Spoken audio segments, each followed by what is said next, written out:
ஓம் ஸ்ரீ வராகிதாயே போற்றி போற்றி, சிம்ம வாகினியே போற்றி. நல்லதே நினைப்போம், நல்லதே நடக்கும். சக்தி வராகியின் பிள்ளைகளுக்கு இந்த வராகி தாயின் ஆசீர்வாதம் என்றுமே முழுமையாக கிடைக்கும். என் தங்க பிள்ளையே, உன்னுடைய குடும்பத்திற்கு ஒரு மிகப்பெரிய பிரச்சனை ஒன்று காத்து கொண்டிருக்கின்றது. அந்த பிரச்சனையானது 2 பேரால் உனக்கு நடக்க போகிறது என்பதை உணர்த்துவதற்காகவும் அவர்களுடைய பெயரை உனக்கு சொல்லவும் அம்மா இப்பொழுது வந்திருக்கிறேன். என் குழந்தையே, யார் என்று தெரிந்து கொண்டால் சுதாரித்து கொள்வாய் அல்லவா? அது வெளியில் இருக்கின்ற ஒருவரும் உன்னுடைய குடும்பத்தில் உள்ள ஒருவரும் தான் இதற்கு காரணமாக இருப்பதனால் அம்மா உன்னிடம் அதனை உடனே தெரிவிக்க வேண்டும் என்று இப்பொழுது ஓடி வந்திருக்கிறேன். என் தங்கமே, உன்னுடைய வீட்டில் நடக்கின்ற சில விஷயங்கள் சில நாட்களாகவே வெளியில் மிக எளிதாக சென்று விடுகின்றது என்ற ஒரு சந்தேகம் உனக்குள் இருந்து கொண்டிருக்கிறது. யார் நம் வீட்டில் நடக்கின்ற விஷயங்களை இப்படி வெளியில் சொல்லிக் கொண்டிருக்கிறார்கள்? சுவற்றிற்கும் காதுகள் இருக்கின்றதோ என்று என் பிள்ளை சிந்திக்க தொடங்கி இருக்கின்றாய். என்னதான் நடக்கிறது? நம்மால் எந்த ஒரு ரகசியத்தையும் என் வீட்டிற்குள் பேச முடியவில்லை என்று என் குழந்தை நீ மனவேதனை அடைந்து கொண்டிருக்கிறாய். இந்த நேரத்தில்தான் உன்னுடைய இந்த மனதில் இருக்கின்ற குழப்பத்திற்கு தெளிவு கொடுக்க வேண்டும் அல்லவா? உன் வீட்டில் நடக்கின்ற விஷயங்களை எல்லாம் வெளியில் சொல்வது யார், அதை அங்கிருந்து மற்றவர்களுக்கு சொல்வது யார் என்று நீ தெரிந்து கொள்ள வேண்டும் அல்லவா? என் தங்கமே, ஏற்கனவே உன்னுடைய அருகில் உள்ள ஒரு பெண்ணானவள் எந்நேரமும் உன்னுடைய இல்லத்தில் என்ன நடக்கிறது என்று சுற்றி சுற்றி வந்து கொண்டிருக்கிறாள். உங்கள் வீட்டில் ஏதாவது ஒரு வார்த்தையை பேச ஆரம்பித்த உடனே வீட்டிற்குள் ஓடி வந்து அருகிலேயே நின்று விடுகிறாள். அவளுடைய காது எந்நேரமும் உன்னுடைய சுவற்றில்தான் இருந்து கொண்டிருக்கிறது என்பதை நீ மறந்து விடாதே. அதனால் பேசுகின்ற விஷயங்களை சற்று கவனமாகவே பேசு. என்னாலும் எப்பொழுதும் இந்த ஒரு விஷயம் வெளியில் சென்றுவிடக் கூடாது என்று இருக்கும் பட்சத்தில் அந்த விஷயத்தை வாய் துறந்து பேசவே வேண்டாம் என்றுதான் அம்மா சொல்கின்றேன். என் தங்கமே, இப்பொழுது உன் இல்லத்தில் இருக்கின்ற பிரச்சனைகள் வெளியில் சென்றதற்கு காரணம் உன்னுடன் பிறந்த ஒரு உறவுதான். என்ன நடந்தாலும் அதை யாரிடமாவது உடனே சொல்லிவிட வேண்டும். அதிலும் அவர்களுக்கு குடும்ப விஷயங்களை வெளியில் சொல்ல வேண்டும் என்பது கிடையாது. நம் மனதில் இருக்கின்ற ரகசியங்களை இவர்களுக்கு சொன்னால் இவர்களிடம் இருந்து நமக்கு மிகப்பெரிய ஆறுதல் கிடைக்கும் என்கின்ற ஒரு நம்பிக்கைதான். ஆனால் அவர் நம்பிக்கையோடு யாரிடம் இந்த விஷயத்தை எல்லாம் சொல்கின்றாரோ அவர்கள் இவர்களுக்கு நம்பிக்கையானவராக இல்லை. ஆனால் அதை புரிந்து கொள்ள முடியாமல் தான் உன்னுடைய உடன் பிறந்த உறவு இப்பொழுது பிரச்சனையால் தவிர்த்து கொண்டிருக்கிறது. என் தங்கமே, ஏனென்றால் இப்பொழுது யார் விஷயத்தை வெளியில் சொன்னது என்கின்ற கேள்வி வந்துவிட்டதல்லவா? சொல்லவும் முடியாமல் மெல்லவும் முடியாமல் உன்னுடைய உடன் பிறந்த உறவு தவித்து கொண்டிருக்கின்றது. தான் செய்தது எத்தனை பெரிய தவறு என்பதை உணர்ந்து கொண்டு இப்பொழுது மன்னிப்பினை கேட்க தயங்கி நின்று கொண்டிருக்கிறது. என் தங்கமே, இதனால் அவர்களுக்கு எந்த தண்டனையையும் வழங்க வேண்டிய அவசியம் கிடையாது. ஏனென்றால் வேண்டும் என்றே செய்த விஷயம் கிடையாது. தன்னுடைய இல்லத்தில் நடக்கின்ற விஷயத்தை வெளியில் சொல்லக்கூடாது என்பதை அவர்கள் புரிந்து கொண்டார்கள். என் தங்கமே, யாரிடம் சென்று இந்த ரகசியத்தை எல்லாம் சொன்னார்கள்? ரகசியம் என்றால் என் பிள்ளை நினைக்கலாம், அம்மா இங்கே என்ன அத்தனை பெரிய ரகசியம் இருந்துவிட போகிறது? யாராவது எங்களுக்கு ஏதேனும் துரோகத்தை செய்திருப்பார்கள், ஆனால் அவர்களை பற்றி பேசியிருப்போம். இதை தாண்டி வேறு என்ன பேசிவிட போகிறோம் என்று நீ நினைக்கின்றாய்.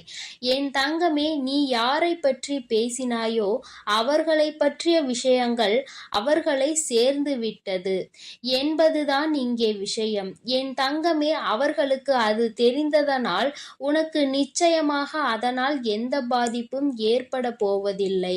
ஆனால் என் தங்கமே, வீட்டில் நடக்கின்ற ஒரு விஷயம் வெளியில் சென்று சேருகிறது என்றால் அதை நிச்சயமாக தவறான விஷயம். என் தங்கமே, அதனால் ஒன்றை எல்லோருக்குமே நீ புரிய வைக்க வேண்டிய கட்டாயத்தில் இருக்கின்றாய். பிரச்சனைகளை குடும்பத்திற்குள் உருவாக்கிவிட்டு வேடிக்கை பார்த்துவிடக் கூடாது என்பதற்காகத்தான் அம்மா உனக்கு எச்சரிக்கை தருகிறேன்.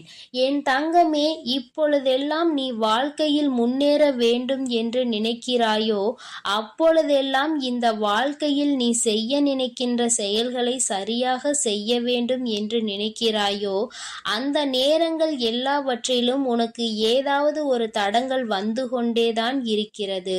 சில நேரங்களில் வீட்டில் இருப்பவர்களாலேயே சில வார்த்தைகளை உன்னால் கேட்க முடியாமல் ஆகிவிடுகிறது.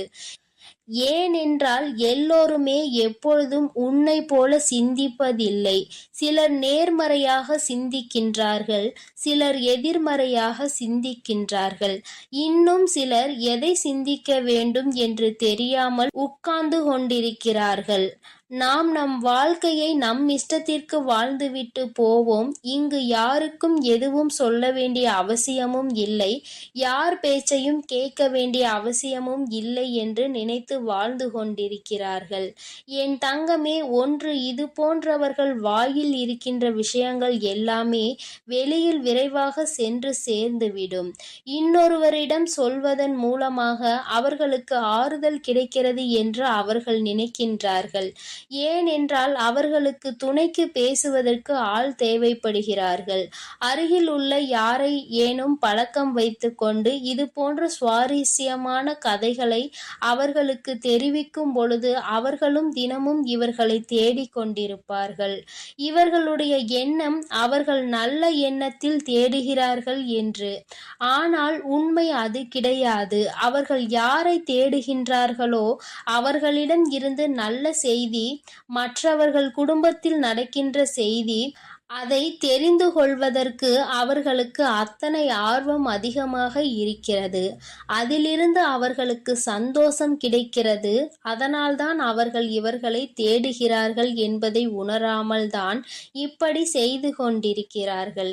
என் தங்கமே, முதலில் குடும்பத்திற்குள் இருக்கின்ற எல்லோருக்கும் ஒற்றுமை வேண்டும். எந்த ஒரு சூழ்நிலையிலும் ஒருவரை ஒருவர் விட்டு கொடுக்க கூடாது. இங்கே நீ சிலரை வாழ்க்கையில் கண்டிருப்பாய். எந்நேரமும் சண்டையிட்டு கொண்டிருப்பார்கள், ஒருவரை ஒருவர் குறை சொல்லி கொண்டிருப்பார்கள். ஆனால் பிரச்சனை என்று ஒன்று வந்துவிட்டால் போதும், எல்லோரும் ஒன்று சேர்ந்து நிற்பார்கள். யாரையும் யாரிடமும் விட்டு கொடுக்க மாட்டார்கள். இவர்கள் அன்று அப்படி பேசியவர்களா என்று நினைக்கின்ற அளவிற்கு உனக்கே ஆச்சரியத்தை சிலரது நடவடிக்கைகள் ஏற்படுத்திவிடும். என் தங்கமே, இது போலதான் உன் வாழ்க்கையிலும் இப்பொழுது நடந்து கொண்டிருக்கிறது. நீ நிச்சயமாக உன் மனதிற்கு ஆறுதலை தருகின்ற வண்ணம், உன்னுடைய வாழ்க்கையில் உள்ள சூழ்நிலைகளை ஏற்படுத்துகின்ற வண்ணம், நீ உன்னுடைய குடும்பத்தில் உள்ள அவர்களுக்கு இது போன்ற நல்லதொரு செய்தியை தெரிவித்துவிடு. யாரிடமும் எந்த ஒரு செய்தியையும் பகிர வேண்டாம். குடும்பத்தில் நடக்கின்ற விஷயங்களை வெளியில் சொல்வதால் மற்றவர்கள் நம்மை ஏளனமாக பார்க்கின்றார்கள். ஒருபோதும் அவர்கள் நம்மை பெருமைப்படுத்த போவதில்லை என்பதை அவர்களுக்கு தெளிவாக எடுத்துரைத்தால் போதும். என் தங்கமே, இதை மட்டும் நீ செய்தால் போதும். அவர்கள் மீண்டும் நல்ல வழிக்கு திரும்பி வந்து விடுவதற்கான வாய்ப்புகள் அதிகம் இருக்கின்றது. ஒவ்வொரு நாளும் உன் வாழ்க்கையில் என்ன நடக்கிறது என்று அறியாமல் நீ இருந்து கொண்டிருக்கிறாய். சுற்றி இருப்பவர்கள் நமக்கு என்ன செய்கிறார்கள், உங்களுக்கு ஆபத்தில் எத்தனை உதவிகளை செய்தாலும் கூட நமக்கென்று பிரச்சனைகள் வரும்பொழுது நம்மை மற்றவர்கள் முன்னிலையில் அவமானப்படுத்தத்தானே நினைக்கின்றார்கள் என்பதை என் குழந்தை உன்னால் சகித்து கொள்ள முடியாத விஷயமாக இப்பொழுது இருந்து கொண்டிருக்கிறது. என் தங்கமே, எல்லோருமே அவர்களின் தேவைக்காக மட்டும்தான் ஒருவரை ஒருவர் பயன்படுத்திக் கொள்கின்றார்கள். தேவை முடிந்தவுடன் இங்கு யாருமே யாரையும் கண்டுகொள்வதில்லை. அதன் பிறகு எந்த ஒரு உதவி தேவைப்பட்டாலுமே அந்த நேரத்தில் மட்டும்தான் அவர்களோடு ஏதோ இதுவரை மிகப்பெரிய உறவில் இருந்தது போன்று ஒரு உணர்வினை ஏற்படுத்தி விடுவார்கள். அதை தாண்டி அவர்களால் உனக்கு எந்த நல்ல விஷயங்களும் நடக்கப் போவதில்லை. என் தங்கமே, கவனமாக இருக்க வேண்டிய நேரத்தில் நீ நிச்சயமாக கவனமாக இரு. உன்னுடைய குடும்பத்தில் உள்ளவர்களுக்கு எப்பொழுதுமே நல்ல தெளிவு இருக்க வேண்டும். வீட்டில் நடக்கின்ற விஷயங்களை எந்த ஒரு சூழ்நிலையிலும் யாருக்கும் தெரிவித்துவிடக் கூடாது என்று சொல்ல வேண்டிய விஷயம். ஆனால் நிச்சயமாக சொல்லலாம். ரகசியங்கள், வீட்டில் பேசுகின்ற விஷயங்கள் எல்லாவற்றையுமே மற்றவர்களிடம் சொல்லி அதனால் ஒரு ஆறுதலையும் ஒருபோதும் தேட வேண்டாம். என்றுமே உனக்கு நல்ல ஆறுதலாகவும் உறுதுணையாகவும் உன் வராகி அம்மா நான் இருக்கிறேன் என்பதை மட்டும் நீ மறந்து விடாதே. என் குழந்தையே, எதை வாழ்க்கையில் அடைய வேண்டும் என்று நீ நினைத்து இந்த வராகியை நம்புகிறாயோ அதை நிச்சயமாக நீ அடைந்தே தீருவாய். என் அன்பு பிள்ளையே, இந்த வராகி அம்மாவினுடைய ஆசீர்வாதங்கள் உனக்கு எப்பொழுதுமே நிறைவாக கிடைக்கும். என் தங்க பிள்ளையே, அதனால் நீ எதற்காகவும் கலங்காதே, எதை நினைத்தும் வருந்தாதே. நீ நல்லதையே நினை. உன் வாழ்வில் எப்பொழுதும் உனக்கு நல்லது மட்டுமே நடக்கும். ஓம் ஸ்ரீ வராகி தாயே போற்றி போற்றி. ஓம் ஸ்ரீ வராகி தாயே போற்றி போற்றி.